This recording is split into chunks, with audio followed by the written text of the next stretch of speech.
I was mopping the hallway outside my old office when I saw it.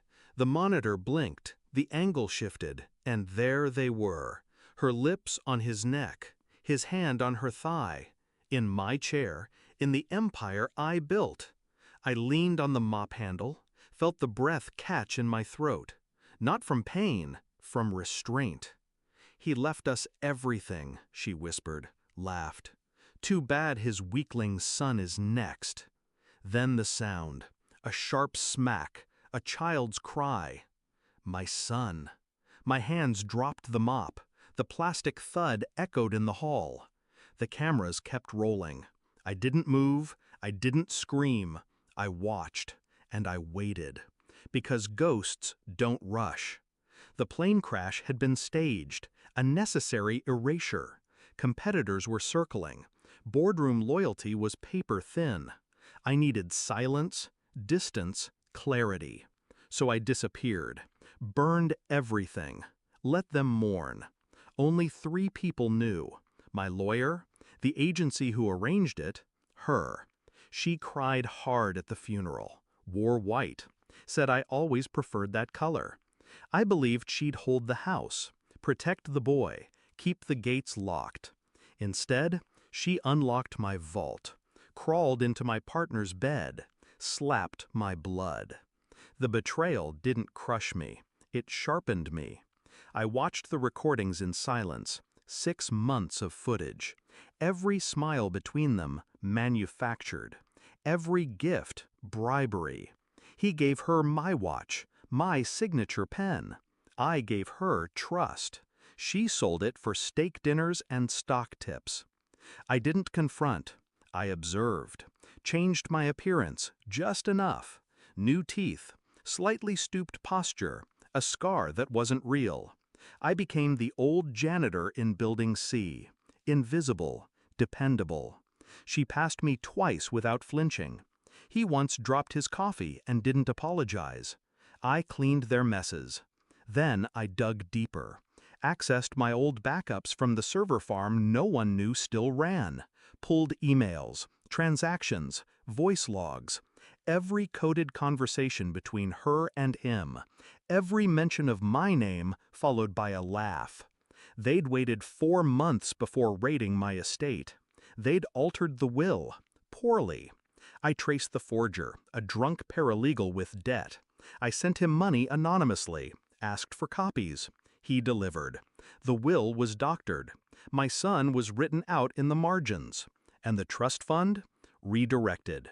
To them, I waited for the shareholders' summit. Dressed in charcoal gray, same tone I was buried in. Took the elevator to the 47th floor. Flashed a badge that no longer existed. Security didn't blink. Power dresses and power ties rarely get stopped. She was giving a speech. He was beside her, smiling.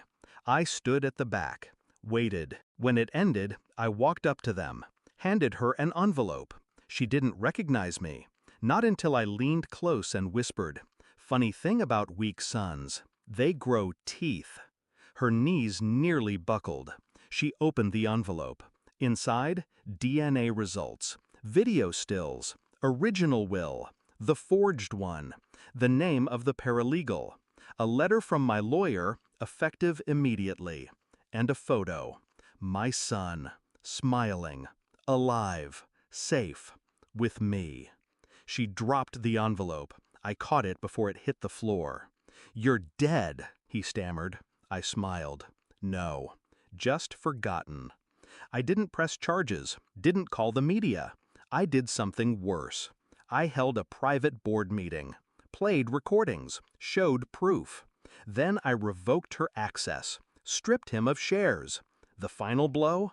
I gave everything to my son. Not when he turned 18, not with restrictions.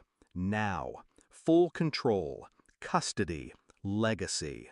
She came to my condo that night, banged on the door. I opened it, stood behind the glass. "Please, you don't understand. You thought wrong." She cried. Real tears, maybe, but I'd seen crocodiles in the jungle. They looked the same. "I loved you." You loved the crown, not the man who wore it. Then I slid the door shut. Her reflection stared at me a second longer, then vanished in the glass. My son sleeps easily now. Night terror's gone. He doesn't flinch when I enter a room. Sometimes he asks where Mommy went. I tell him she's on vacation, far away. He doesn't ask about her much anymore, only if I'm staying. I always say yes. He holds the bear I gave him when he was born, the one she tried to throw out. I sit in the dark and listen to him breathe, soft, even, unbroken. I don't feel triumph. I don't feel anything at all. But I know this: the company is his. The truth is mine. And her silence was bought with everything she thought she won. I left her with nothing but her own echo. And the mirror. Let that be her inheritance.